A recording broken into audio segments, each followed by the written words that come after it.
Nama saya Nur Alia Syamira binti Senin, memegang nombor matrik 285709. Saya akan membentangkan bahagian pengenalan tugasan kumpulan kami.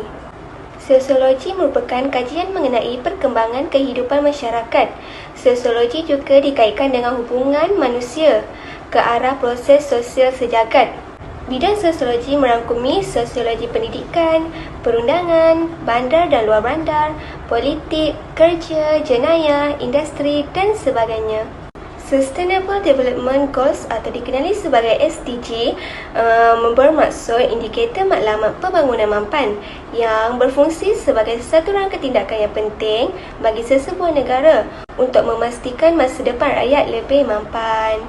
SDG merangkumi cabaran dalam pembangunan dunia moden, contohnya politik, ekonomi, sosial dan alam sekitar.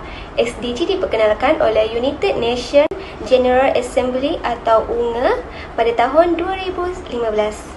Seterusnya, pendidikan. Pendidikan merupakan proses pengajaran dan pembelajaran berkaitan kepakaran khusus melalui pemberian pengetahuan, kemahiran, kebijaksanaan dan pertimbangan.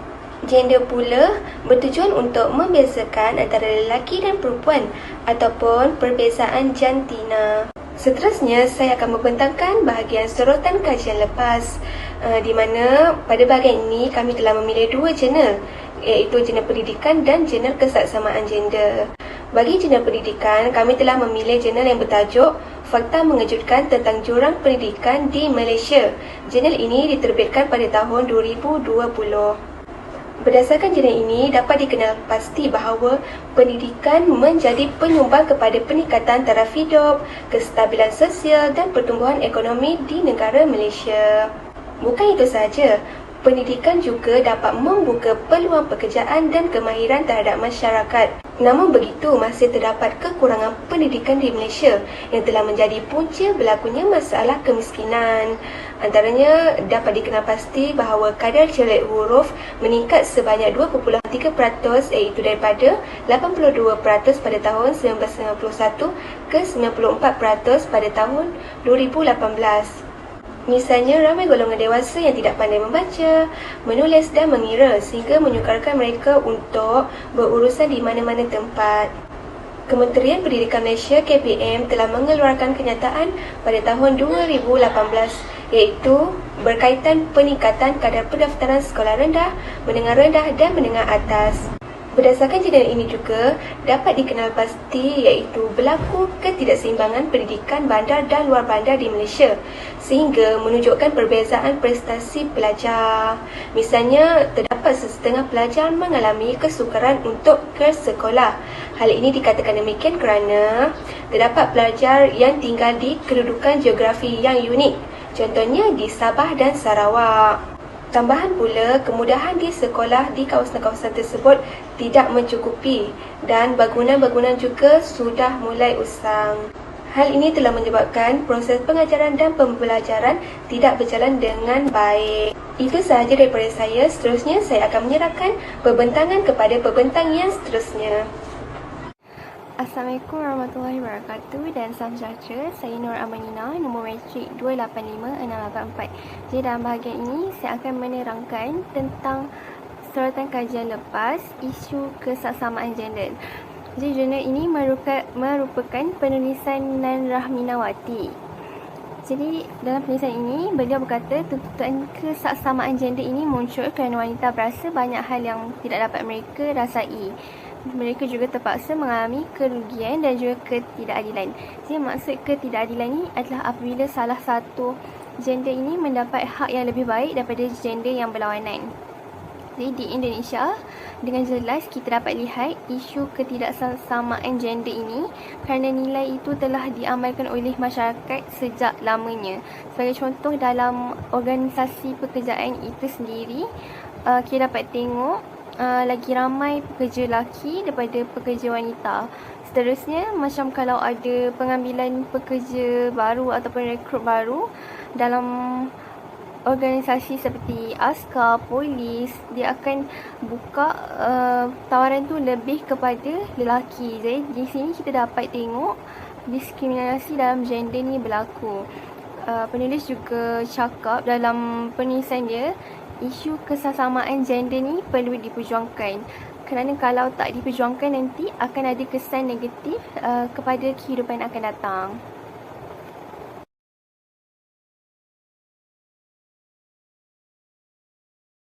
Seterusnya, saya Siti Munirah binti Abdul Razak 285609 akan menerangkan berkaitan kualiti pendidikan mempengaruhi kadar jelek huruf.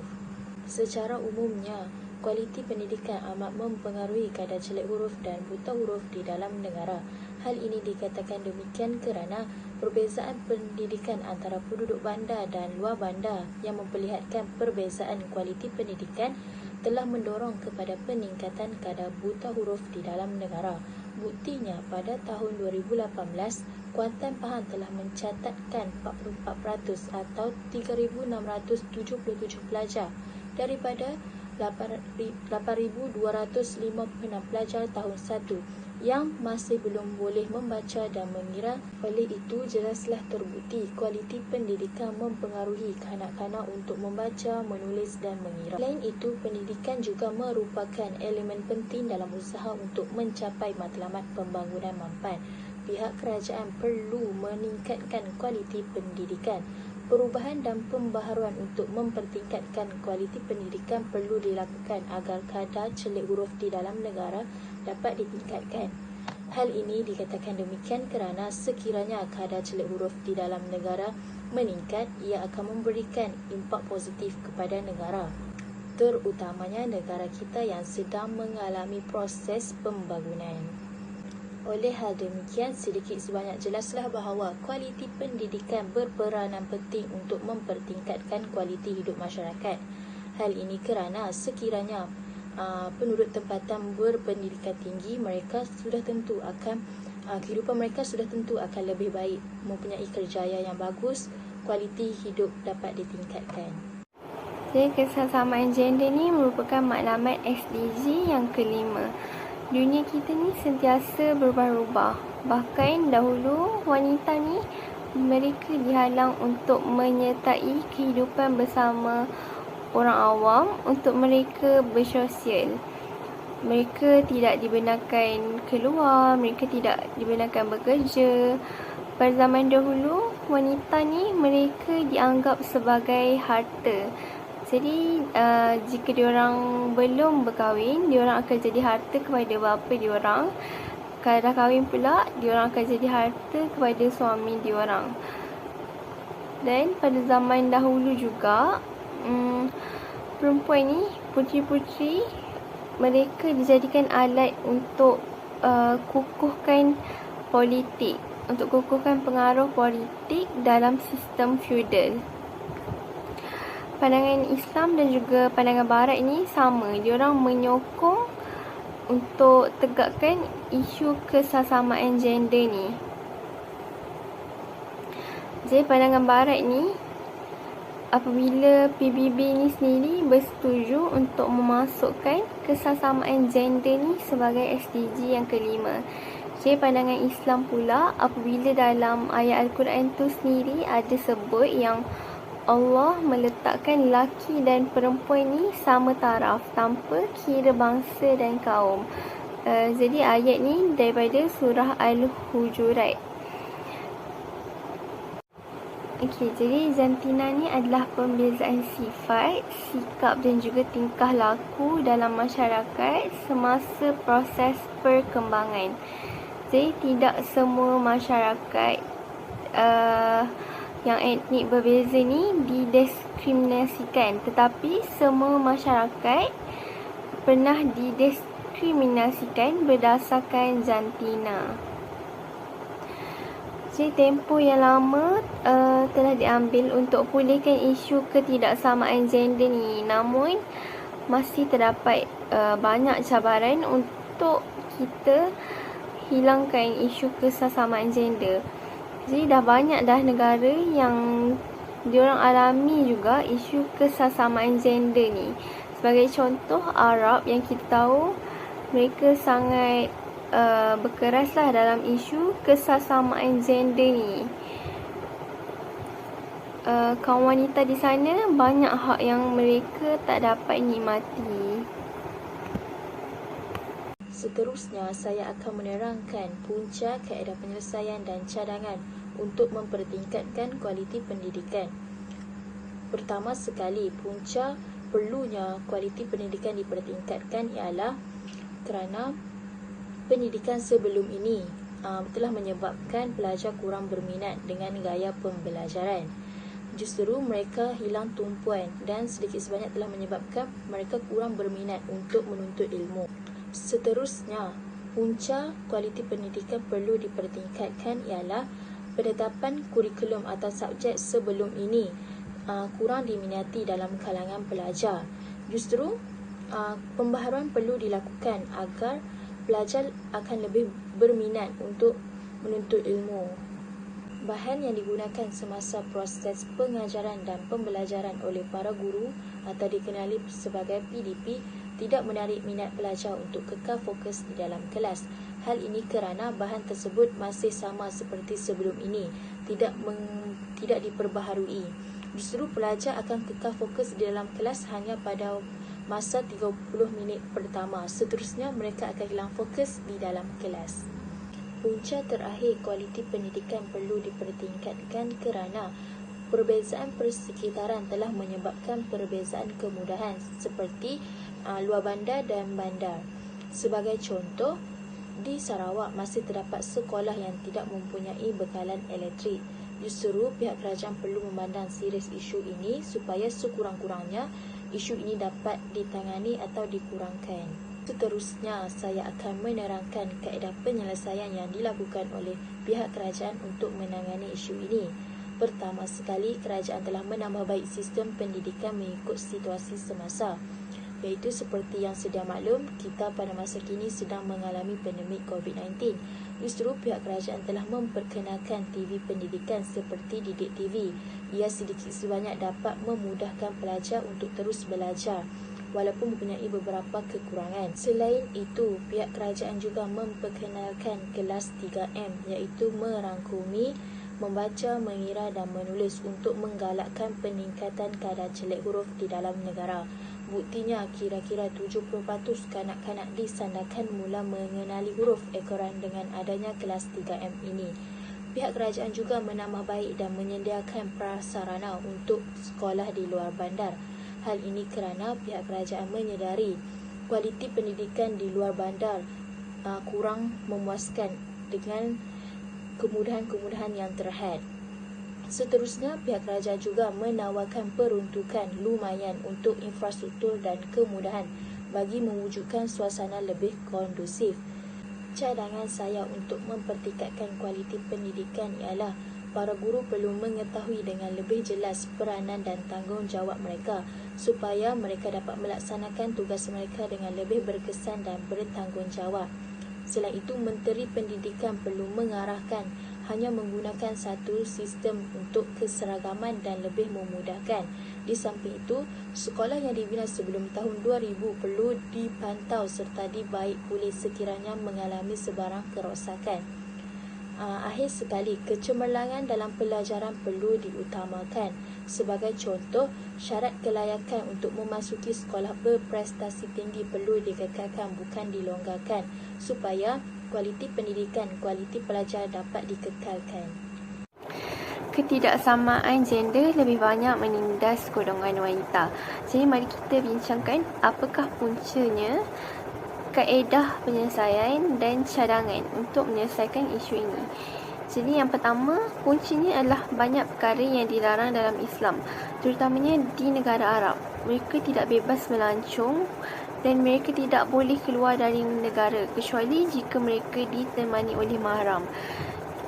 Seterusnya, jika mereka terlibat dengan proses siasatan, mahram atau suami yang perlu bercakap untuk menjadi wakil bagi mereka.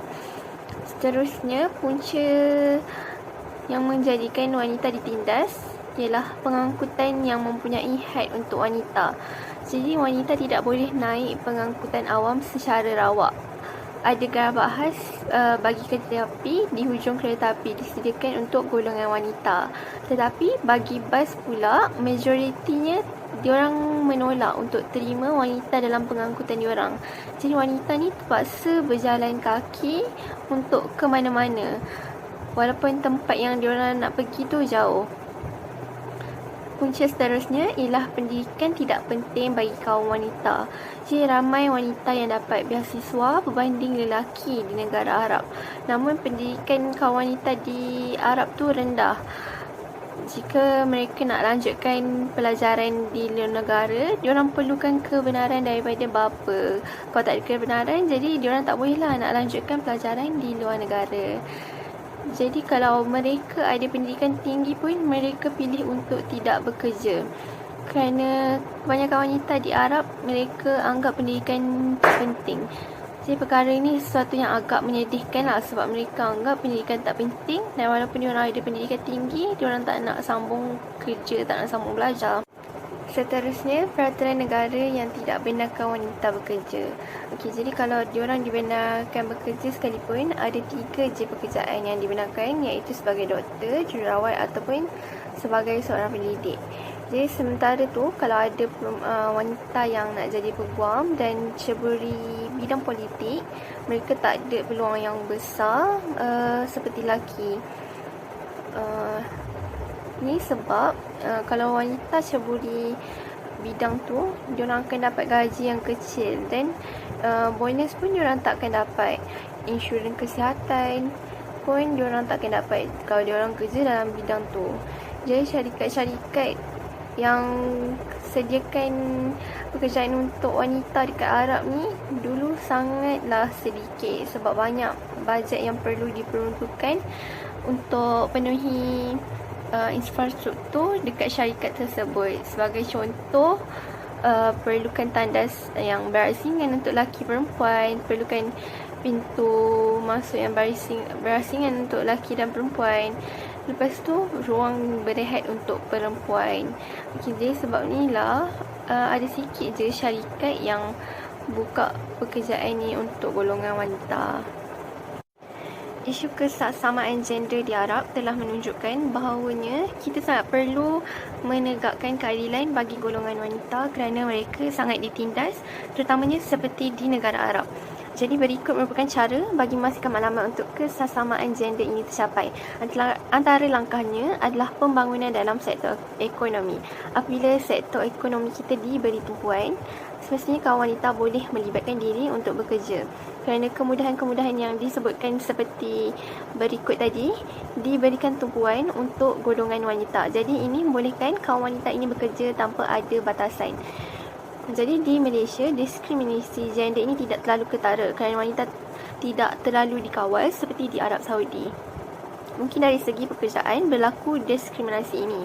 Seterusnya, setiap orang dewasa perlulah bertanggungjawab untuk menjalankan kerja rumah dan juga penjagaan anak-anak secara bersama-sama. Jadi ini supaya kaum wanita tidak merasa terlalu beban. Dan tidak lupa juga, pihak lelaki perlulah melibatkan diri dalam penjagaan anak-anak dan juga melakukan kerja rumah. Pembahagian kerja rumah perlulah dilakukan secara adil. Perlulah rumah tangga itu harmoni dan juga kurang beban kepada si isteri. Kerana ada kajian yang mengatakan membuat kerja rumah yang berlebihan boleh menyumbang kepada penyakit mental kepada wanita. Jadi pembahagian kerja itu perlulah dilakukan secara adil. Serta ia juga akan mengurangkan produktiviti kerja wanita di tempat kerja. Ini menjadikan seorang wanita itu sebagai pekerja yang kurang produktif dan juga akan menjejaskan gaji mereka. Edah atau cadangan seterusnya, apabila anda mengenali rakan ataupun jiran yang menjadi mangsa keganasan, rumah tangga, perlulah cepat-cepat melaporkan kepada pihak yang bertanggungjawab. Anda juga boleh menemani rakan anda supaya dia tidak merasa keseorangan. Sokongan daripada orang terdekat sangat penting ketika emosi tidak stabil. Jadi apa yang anda boleh lakukan ialah temani mereka dan mendengarkan masalah mereka. Jadi itu sahaja daripada saya. Sekian, terima kasih. Kesimpulannya di sini dapat disimpulkan bahawa pihak kerajaan memandang serius isu kesaksamaan jantina dan kualiti pendidikan. Hal ini kerana kedua-dua elemen ini amat penting dalam usaha kerajaan untuk mencapai matlamat pembangunan mampan. Justru pihak kerajaan sangat komited untuk menangani isu ini. Pelbagai inisiatif telah diperkenalkan sehingga telah membuahkan hasil yang positif. Buktinya, golongan wanita pada masa kini sudah berpeluang untuk melibatkan diri dalam sektor ekonomi, politik maupun sosial. Sekolah di kawasan pendalaman diberikan peruntukan khas untuk mempertingkatkan kualiti pendidikan. Kualiti pendidikan juga dipertingkatkan dengan pembaharuan kaedah pembelajaran, iaitu pembelajaran abad ke-21. Itu sahaja daripada saya. Sekian, terima kasih.